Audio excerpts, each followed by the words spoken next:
You wake up on a Tuesday. There's no alarm. There's no meeting at 9.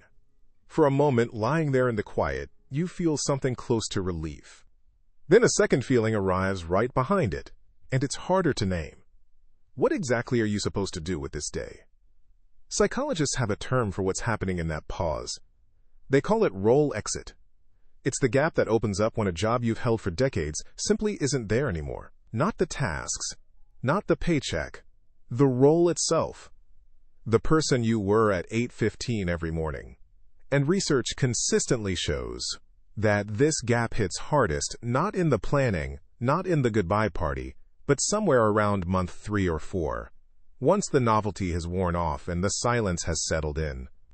Here's the number that surprises most people. Studies on retirement adjustment, including work building on sociologist Robert Atchley's retirement process model, suggest that the first 12 to 18 months are the most psychologically volatile period of the entire retirement journey. Not year 5, not year 10, the first one. That's the year nobody prepares you for, because everyone around you is celebrating an ending, while you're quietly living through a beginning you didn't fully choose. Why would the very first year be the hardest when it's supposed to be the reward? Shouldn't freedom feel like freedom? To understand this, it helps to look at what work was actually doing for you, underneath the obvious part. Yes, it paid the bills, but it was also structuring your time. It was sorting your identity into something legible to other people. When someone asked who you were, you had an answer ready, and that answer came with a place to be every morning and a reason to get dressed. Atchley described retirement not as a single event, but as a sequence of phases. There's the honeymoon phase, where the early weeks feel like an extended vacation. There's a disenchantment phase, where the schedule-free days start to feel less like spaciousness and more like drift. And eventually, for most people, a reorientation phase, where a new structure slowly gets built. The hardest part of the first year is usually that second phase, the drift. The slow realization that nobody is going to hand you your next task. Let's walk through what that actually looks like. Hour by hour, for a lot of new retirees. The morning starts fine. Coffee, maybe the news, maybe a walk. But by 10 or 11, something shifts. There's no inbox demanding a reply. No one waiting on a decision only you can make. The day stretches out ahead, wide open, and that openness, which sounded so appealing in the months before retirement, starts to feel strangely heavy. Erik Erikson, the psychologist known for his theory of psychosocial development, described the final stage of adult life as a tension between what he called ego integrity and despair. In plain terms, it's the difference between looking at your life and feeling a sense of coherence and meaning, or looking at it and feeling a kind of quiet unease about what it all added up to.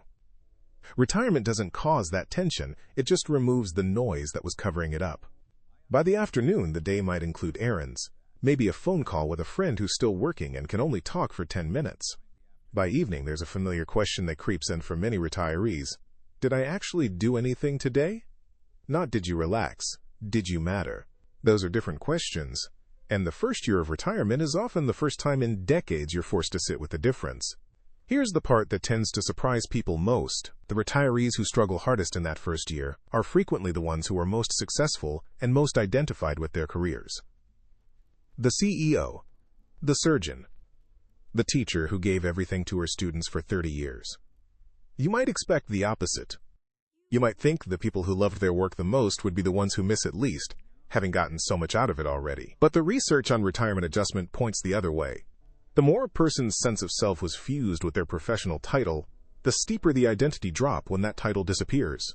It's not the job they miss exactly. It's the mirror the job used to hold up, the one that reflected back who they were.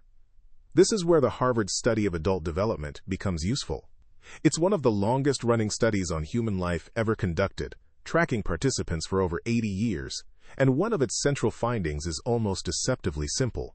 The quality of a person's relationships predicts their long-term well-being more powerfully than wealth, fame, or career achievement. Which means the very thing retirement threatens most in that first disorienting year is often the very thing that mattered most all along and just got quietly outsourced to the workplace without anyone noticing. The coworkers you saw daily, the casual conversations by the coffee machine, Those weren't small. They were load-bearing. So picture it concretely. A retiree, 6 months in, sitting at the kitchen table mid-morning. The house is quiet. A partner might be at work, or in another room, or also newly retired and adjusting to their own version of this same disorientation, which can create its own friction nobody warns couples about. There's a cup of coffee going cold. There's a phone that hasn't buzzed in a while. This isn't depression, necessarily, though for some people it can tip into something that does need professional support. For most, it's something quieter and more diffuse. A kind of low hum of not quite rightness. A feeling that the script ran out and nobody handed you a new one. What changes things, according to people who study this closely, isn't more leisure. It's the opposite. It's structure, but structure you build for yourself instead of one assigned to you. Viktor Frankl, the psychiatrist who survived the concentration camps and later developed logotherapy, argued that meaning isn't something you stumble into by accident. It's something you actively construct, often through responsibility to something or someone outside yourself.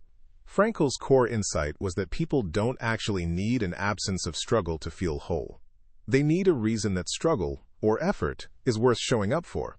Retirees who move through that hard first year successfully tend to replace one structure with another. Not a job exactly, but a commitment. A volunteer shift. A grandchild who needs picking up on Wednesdays. A class. A project that has a deadline, even a self-imposed one. There's also a quieter shift that researchers have observed, something almost paradoxical. The same unstructured time that feels threatening in month 3 can become, by month 14 or 15, the very thing that allows real reflection to happen. Once the disorientation eases, many retirees describe a sense of arriving somewhere they didn't know they were heading toward. Not the absence of purpose, but a different relationship to it. Purpose that comes from inside the day instead of from a job title stapled to the front of it. This is the counterintuitive twist worth sitting with. The first year is hard not because retirement is a mistake, and not because you did anything wrong. It's hard because growth almost always feels like loss before it feels like anything else. The version of you that clocked in every morning has to dissolve a little before a steadier version can take its place. That dissolving is uncomfortable. It's supposed to be. It's not a sign that something has gone wrong with your retirement. It's a sign that something real is happening inside it. So if you're in that stretch right now, somewhere in month 4 or month 9, sitting with a coffee that's gone cold, and a day that feels too open, it might help to know this isn't a personal failure of imagination. It's not a character flaw, and it's not something only you are experiencing quietly behind a smile at the next family dinner. It's a documented, studied, almost universal phase, with a shape and a timeline and an end point that most people do reach. There's a practical layer to this too, one researchers who study healthy aging keep coming back to. The brain, much like the rest of the body, responds to demand. Cognitive stimulation, social contact, and a sense of agency aren't just pleasant extras. They're protective. Work had been quietly supplying all three for years, often without you noticing. The mental sharpness required to manage a team, solve a recurring problem, or simply navigate office politics was a form of exercise. Remove it suddenly, with nothing replacing it, and the mind can feel as understimulated as a muscle that stopped being used. This is part of why the advice from people who study aging well so often sounds almost identical. Stay curious, stay connected, stay slightly challenged. Not because rest is bad, but because the brain doesn't actually thrive on rest alone. It thrives on rest paired with purpose. There's also something worth saying about timing, because not everyone hits that hard stretch on the same calendar. Some people feel the drop in week 3. Others don't feel it until the first holiday season passes and the routines of family visits and decorations fade, leaving an unfamiliar quiet behind. Still others feel completely fine for the first 10 months, then are blindsided in month 11 by a feeling they can't quite place. None of these timelines are wrong. The research describes a general pattern, not a fixed schedule, and the fact that your experience doesn't match someone else's exactly doesn't mean you're doing retirement incorrectly. There isn't a correct way to do this. There's only your way, and the slow work of finding it. You wake up on a Tuesday, a year or two further down the road this time. There's still no alarm, there's still no meeting at 9. But the silence doesn't feel quite the same anymore. It's not empty. It's yours.